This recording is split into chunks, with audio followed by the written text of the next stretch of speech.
Have you ever looked at life, just looked around and thought, this feels a lot like a giant, elaborate game? Yeah, it does sometimes. Whether it's, navigating workplace dynamics or family discussions, even just rush hour traffic. Yeah. There's often this kind of strategic element at play. Well, it's actually more than just a feeling. It's a really profound way to understand human existence. And that's exactly what we're diving into today, this fascinating new meta framework we call the science of human games. Okay, the science of human games. Mm-hmm. So our mission today, then, is to unpack this big idea. Think of it as maybe a comprehensive analysis, weaving together insights from all sorts of different scientific disciplines, showing us that our lives fundamentally are shaped by these strategic games. Yeah. And they're all governed by rules, some visible, some invisible. Exactly. And we want to show you why understanding this concept isn't just, academic theory. It really matters. Yeah. It matters for how we can maybe shape a more desirable future for all of us. And I gather we'll get into some surprising stuff. Oh, yeah. Get ready for some surprising facts.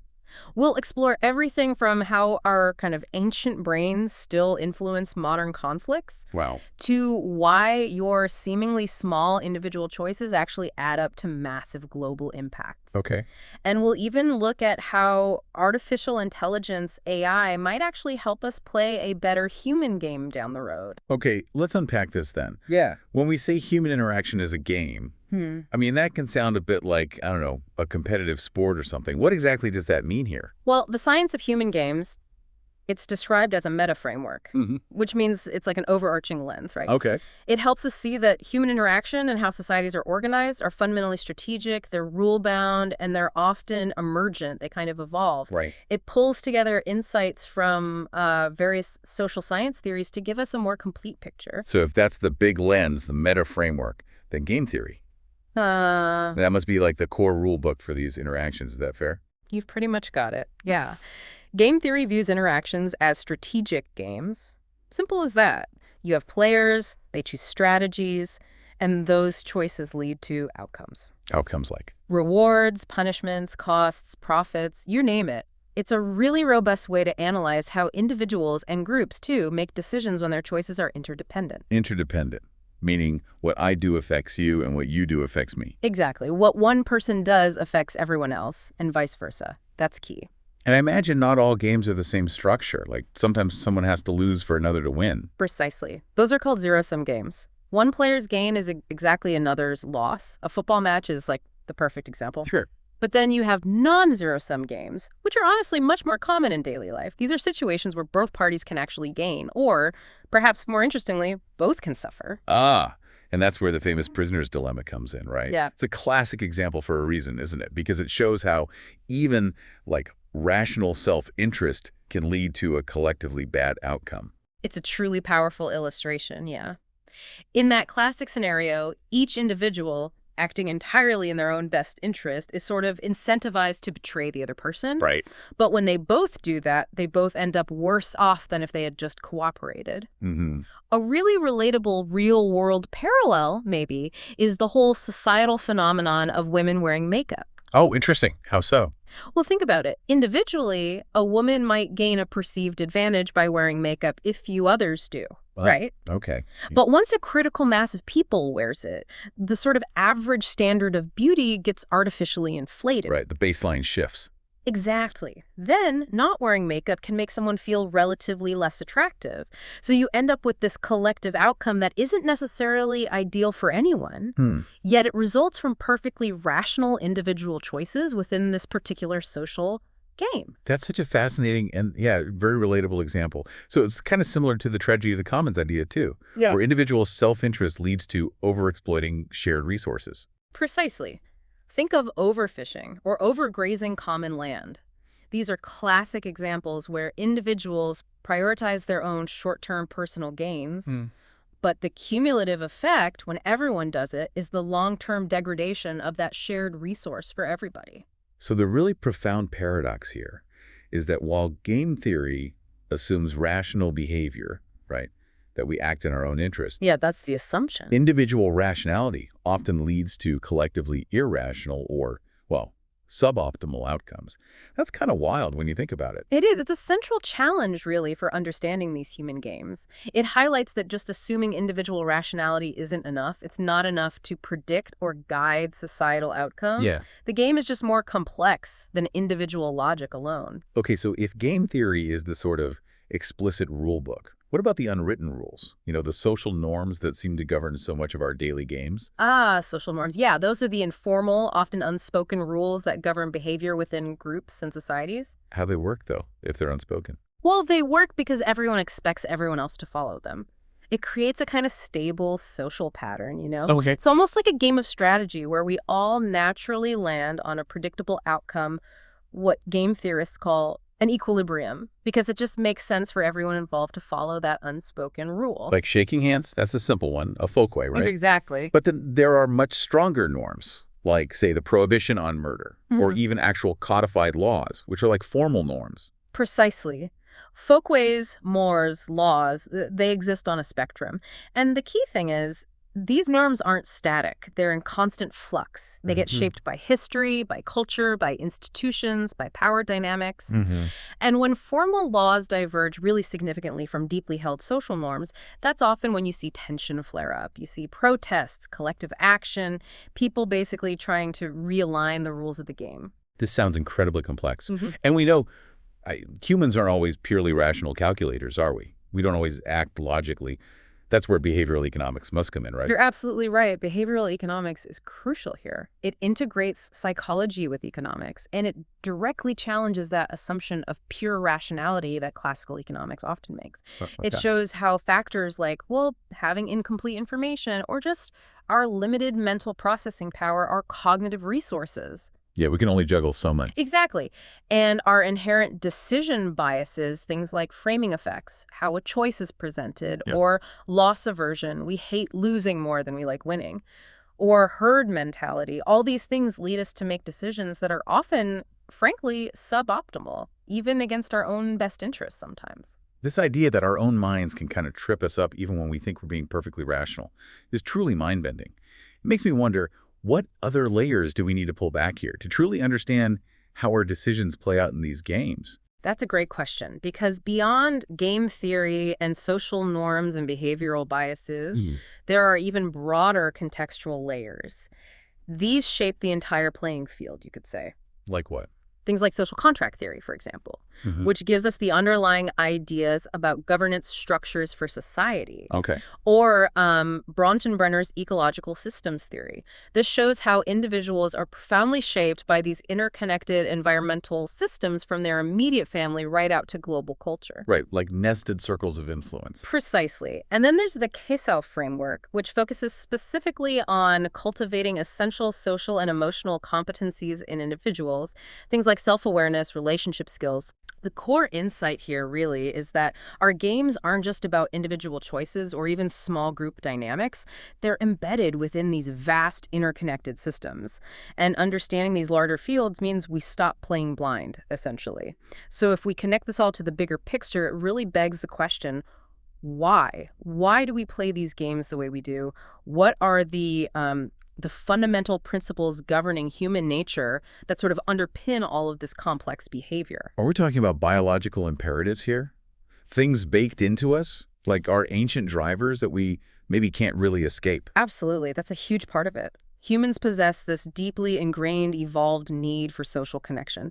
It's truly paramount for our survival, maybe as essential as food and water, biologically speaking. Why so essential? Well, historically, banding together offered massive advantages. Think about it. Cooperative hunting, fending off predators, raising vulnerable children. Right. Safety in numbers. Definitely. Our unusually large neocortex, that big wrinkly part of the brain, is even believed by many scientists to have developed specifically to manage these incredibly complex social interactions. So when people feel lonely, it isn't just like a fleeting feeling. It's more like an evolutionary warning signal, almost like hunger or thirst telling you something's wrong. That's a great way to put it, yes. It indicates a fundamental need isn't being met. But, and this is crucial, there's a biological duality here. Duality, how so? While cooperation is absolutely vital for in-group survival, surviving with your tribe, your community, Competition for resources, for territory, for status also fueled conflict. It fueled strife, even armed combat, particularly between groups. So cooperation inside the group, competition outside. It's often framed that way, yeah. It reveals this fundamental tension within our nature, a powerful drive towards cooperation, and a deep-seated propensity for intergroup competition, often for dominance. It's definitely not just kumbaya all the time. That's a really powerful duality. Huh. What about philosophical ideas or sociological ones? Do they offer other lenses for digging even deeper into why we play these games the way we do, what our fundamental nature truly is? Yeah, definitely. These philosophical and sociological lenses offer crucial insights into the inherent patterns of human behavior that show up again and again in these games. For instance? Well, for instance, natural law theory. It posits that there are objective moral standards derived from our inherent human nature, suggesting maybe some universal ethical foundations for the rules. Okay. And then you have thinkers like, say, Robert Greene, whose work on the laws of human nature dives into these deeply ingrained patterns. Things like our inherent irrationality, how much emotions influence us, our tendencies towards narcissism or grandiosity, and just plain short-sightedness sometimes. He emphasizes observing nonverbal cues, looking for hidden motivations. The core takeaway from these perspectives, I think, is that human nature isn't just one simple thing. It's a complex blend. It's got that innate drive for cooperation and that propensity for competition, often complicated by all those biases and deeply ingrained, sometimes irrational patterns.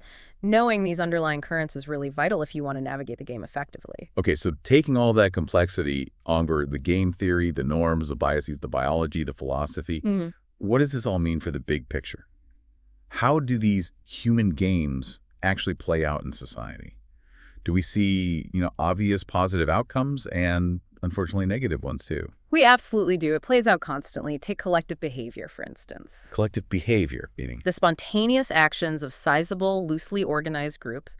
It often happens when existing norms are absent or maybe unclear or breaking down, and it can be an incredibly potent force. Okay, so on the positive side, we've seen powerful social justice movements driven by this, right? Yeah. Like the Civil Rights Movement in the U.S. leading to the Civil Rights Act of 1964. A prime example. Or the anti-apartheid movement globally, women's suffrage. Exactly. And think of environmental actions, citizens banding together to clean polluted rivers, or the recent global climate strikes, or even economic initiatives like farmers setting up cooperatives or crowdfunding campaigns online, or the whole history of labor unions.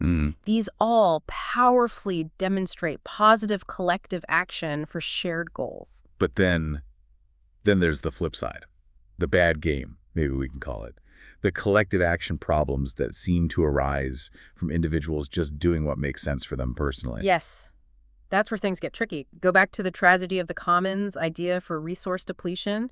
Think overfishing the oceans until stocks collapse. Right. Or environmental degradation from countless factories polluting, or widespread deforestation, or even the massive resource consumption and pollution driven by fast fashion. Fast fashion. How does that fit? Well, think about the huge water usage, the chemical pollution from dyes, the microplastic shedding, the sheer volume of textile waste.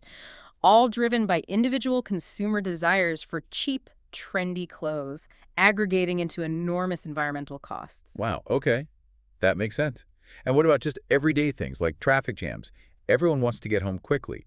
Individually rational, but collectively gridlock. Perfect example. Or excessive working hours in certain industries, the pressure to conform leads to burnout. Or even large-scale issues like military arms races between nations. Yeah. These are all situations where individual rationality within a specific game context creates these collectively suboptimal outcomes that arguably no one really wants in the end. And what's really fascinating here is that collective behavior isn't always rational. It's not always even based on fact. Oh, so? Well, think about how belief in a rumor, for example, often increases the more you hear it repeated, regardless of whether it's actually true. Right, the echo chamber effect. Exactly. This links directly to concepts we talked about, like framing effects and the dangerous spread of disinformation. The success or failure of collective action, whether it leads to good or bad outcomes, is heavily contingent on the quality and nature of the information circulating, and crucially, how that information is framed.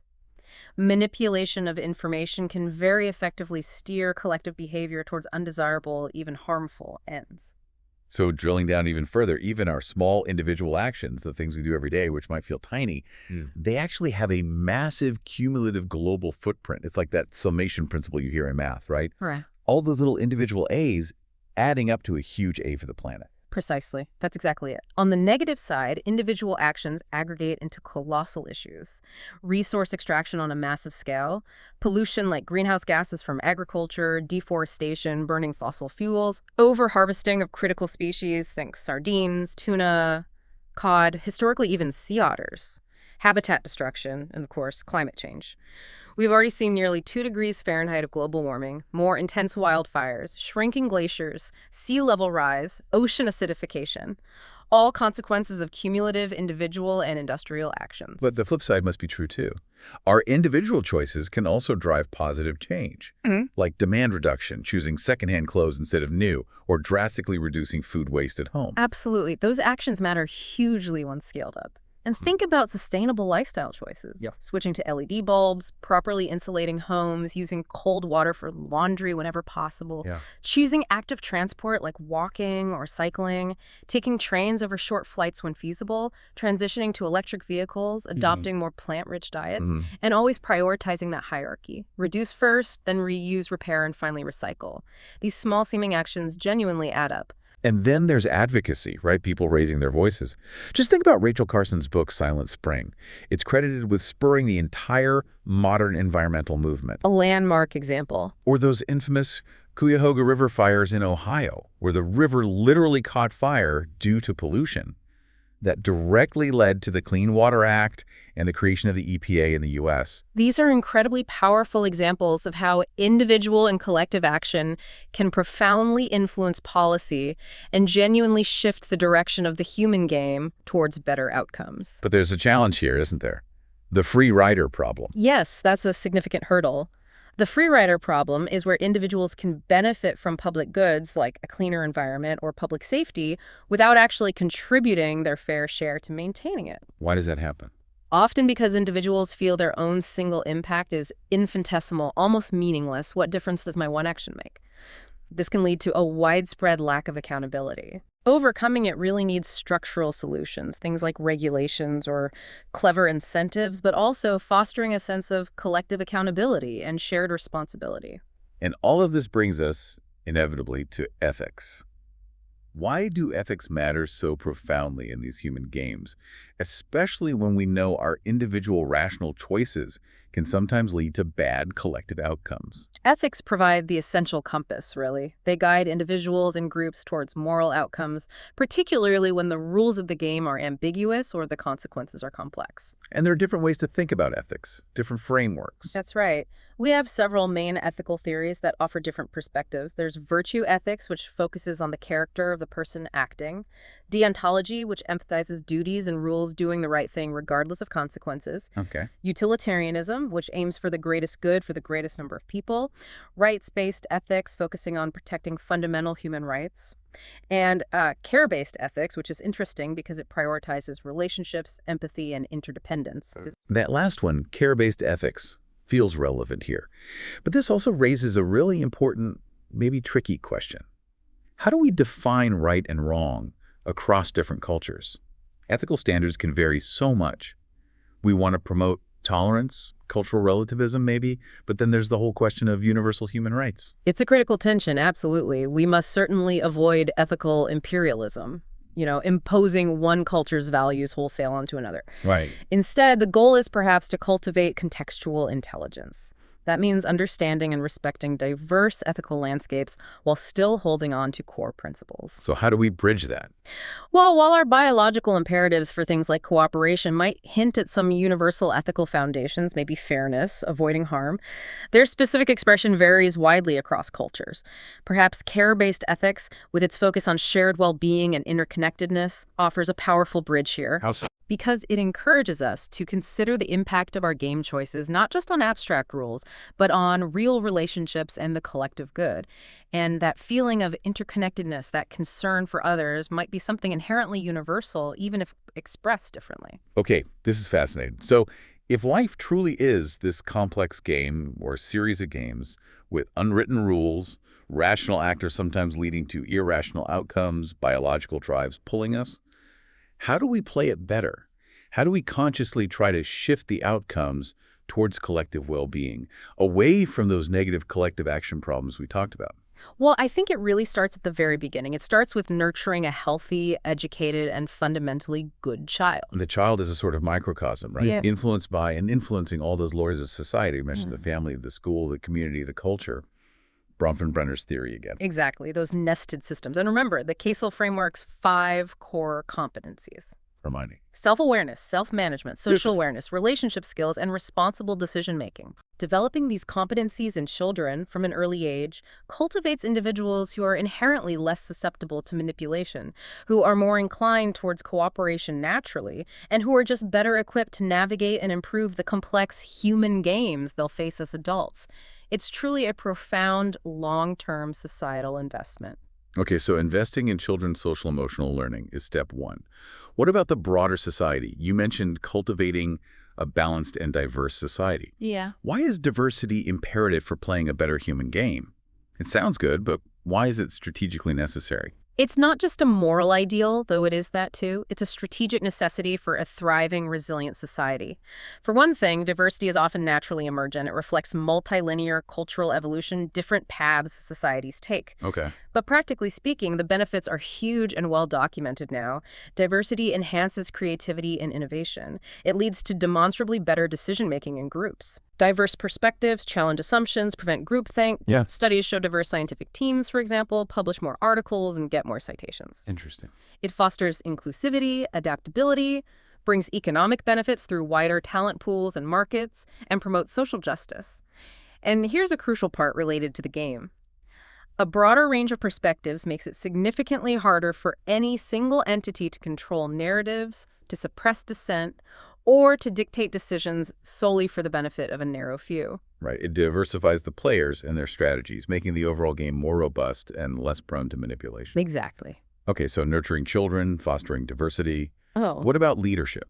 Ethical leadership and accountability must be key mechanisms too. Absolutely vital. We need leadership grounded in core principles. Consent to the governed, transparency, accountability, protection of rights, promoting the common good, empowering citizens, which often means decentralizing power rather than concentrating it. And crucially, taking a long-term perspective, not just reacting to the next crisis or election cycle. And how do we ensure that? What are the mechanisms? Well, strengthening accountability is key. Promoting genuinely informed public discourse, which means supporting things like local journalism, boosting media literacy skills. Yeah. Facilitating open feedback loops, even welcoming dissent are critical mechanisms. It's about cultivating shared purpose and values within society. And it's a reciprocal process, remember. Improving leadership isn't just about finding better leaders. It's about cultivating a societal culture that demands and actively supports ethical, accountable leadership from the bottom up. That makes sense. And finally, you mentioned harmonizing human society with nature. We touched on our deep biological ties being made of the same stuff as all living organisms, sharing universal biochemistry. Does that mean our societal life is fundamentally an extension of nature, not separate from it? I think that's a powerful way to see it. We are part of nature, and nature's immutable laws, the scientific principles, the laws of physics and ecology, not just moral ideas of natural law, impose absolute, non-negotiable constraints on all human games. Meaning, You can't negotiate with the laws of thermodynamics or the consequences of dumping excess CO2 into the atmosphere. Over-harvesting fish will lead to stock collapse. Greenhouse gases will lead to warming, regardless of our social contracts or political ideologies. so ignoring these natural laws is basically playing an unsustainable game, a game we fundamentally cannot win in the long run. Precisely. It's a losing strategy. So strategies for harmony involve consciously overcoming the tragedy of the commons, perhaps through better self-governance and cooperation, as Elinor Ostrom showed was possible. Right. It means truly recognizing the cumulative impact of our individual actions, using collective action effectively for policy influence, embracing continuous technological improvements for sustainability, and seeing nonviolent cooperation not just as a tactic, but as a core strategy for systemic change aligned with ecological realities. Okay, so pulling all these threads together, what does this actually mean for how we actively try to guide societal development? What's the real practical purpose of understanding the science of human games in the real world, day to day? It's really about being truly strategic, but for the collective good. This framework helps us identify much more clearly who benefits and who suffers in the current games we're playing, socially, economically, environmentally. Right, identifying the winners and losers, or maybe the victims of the current rules. Exactly. And then, crucially, it helps us leverage those insights to deliberately shift outcomes, to tweak the rules, the incentives, the information flow towards greater collective well-being and sustainability. Can you give examples? How would we leverage those insights? Sure.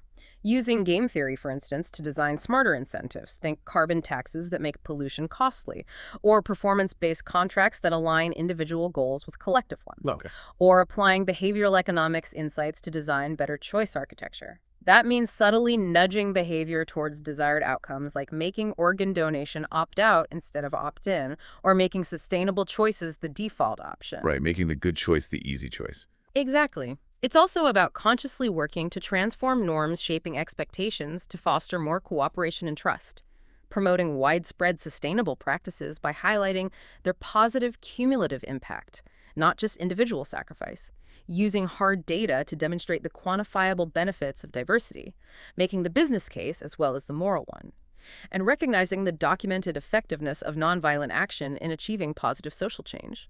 It's all about using this deep understanding for proactive, informed intervention in the games we all play. And this inevitably raises a really important and maybe slightly scary question for the future. How does artificial intelligence, AI, fit into optimizing these incredibly complex human games? Yeah, that feels like a massive new factor. It seems AI is a kind of dual nature here, doesn't it? On one hand, we're seeing rapid AI advances that can create incredibly realistic, personalized false content, deepfakes, tailor disinformation very easily. That feels like a huge potential for negative manipulation, right? A massive risk for the integrity of our human games. That's absolutely true. The potential for misuse, for amplifying biases or manipulation on an unprecedented scale is definitely there, and it's a serious concern we need to address with safeguards. But is there another side? Yes. But on the other hand, AI's analytical and predictive capabilities are potentially immensely valuable for positive intervention. How so? Well, think about it. AI can analyze data patterns far beyond human capacity. It could potentially identify optimal strategies in incredibly complex social dilemmas, like managing shared resources or navigating international cooperation. It could help predict unintended consequences of policies before they arise. Okay, like a superpowered forecasting tool. Exactly. And it could even help design highly sophisticated choice architectures, those nudges we talked about that gently guide human behavior towards collective flourishing on a much larger scale than before. So AI isn't just something we study within this framework. It's potentially a powerful player in the metagame itself.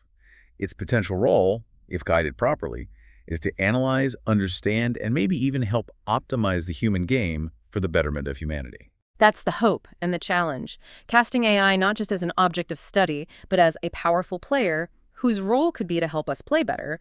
But as you said, this absolutely requires robust ethical guidelines, transparency, and safeguards against malicious manipulation. We need to ensure it's playing for us, not against us, or just for the benefit of a select few. Wow. Okay. So wrapping this up, the science of human games really emerges as this indispensable meta framework, doesn't it? A way to navigate the profound complexities of human existence. It reveals that our interactions, our societal structures, even our relationship with the planet are all governed by these intricate strategic games with players, rules, incentives, and very real consequences. We've seen that inherent tension, that constant push and pull between individual self-interest and collective well-being. And we've seen how the rules of our society, both written and unwritten, are dynamic. They're constantly evolving, constantly being contested and reshaped. That's right. And the future of these human games, whether they lead to more cooperation and flourishing or more conflict and breakdown, truly hinges on our ability as humanity to leverage this kind of deep multidisciplinary understanding. It's not simple. It demands continuous learning, constant adaptation, and an unwavering commitment to ethical principles as our guide. So maybe final thought for you, the listener, to take away from this deep dive. As you go about your day-to-day, maybe just consider a personal game that you are currently playing. It could be anything, a project at work, a dynamic within your family, maybe even a personal habit you're trying to change or build. How might understanding this idea of the science of human games help you identify its unspoken rules, the motivations of the other players involved, and perhaps even think about how you might strategically, ethically shift its outcome towards a more beneficial or harmonious result for everyone involved? Something to ponder. This is DigitView.